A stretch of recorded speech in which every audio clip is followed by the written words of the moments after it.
It was said by my grandfather, Richard Oakes, who was the leader of the occupation of Alcatraz, that it would be fitting and symbolic that ships from all over the world entering Golden Gate would first see Indian land, thus be reminded of the true history of this nation, a land once ruled by free and noble Indians.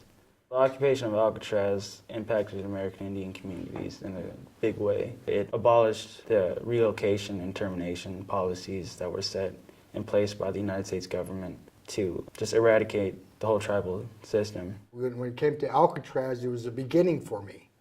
You know, it was a beginning of understanding that there is more of us than just a few that I know. It was a way to say, hey, we're standing and we're fighting for the rights of our peoples. You know, it's in the treaties that you give these lands back to us because you say any land that's not used anymore by the governments comes back to the people. For me, it was, I seen the people coming together, and it was an understanding of exactly where I fit in life as an Indigenous person.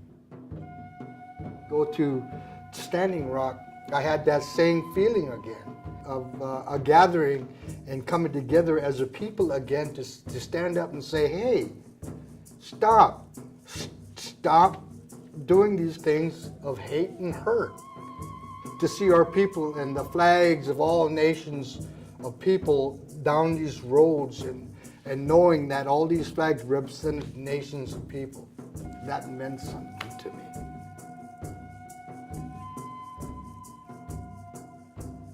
All the different tribes came together. They had tribes up there that didn't get along for years and years and years, but everybody came up there and they stood as one. Everybody got along. Something like that has never happened for a long, long time.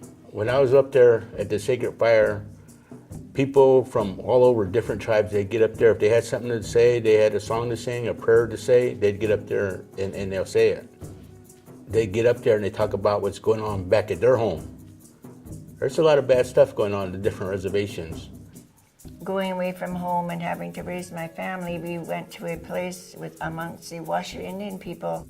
And when we got there, they told us we didn't have any running water. And I go, oh, wow, that's going to be a little hard. For everybody to go up to Standing Rock, we go up there with one goal in mind. We can make a change.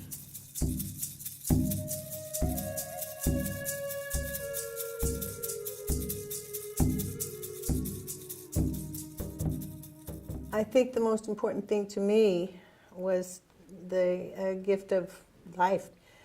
And one of them is the water.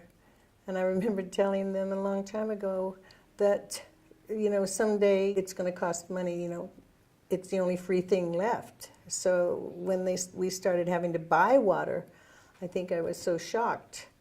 And then I told them one time that the next thing they're going to start charging us for is the air.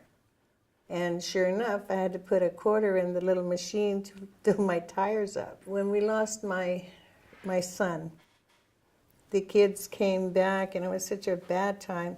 They came running back to me, and they said, Mom, we have some bad news. And they said, all the caskets are waterproof. I didn't understand what they meant, and so they said that the coffin was waterproof and that their brother would not go back to Earth. It meant that they understood what life was all about.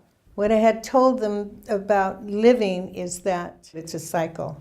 You give, you take, and you leave, and you do as much as you can to keep Mother Earth going.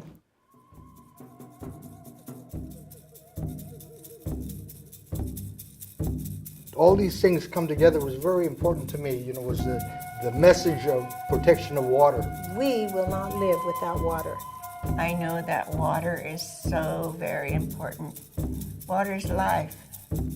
Water is life. I mean, without water, there isn't any.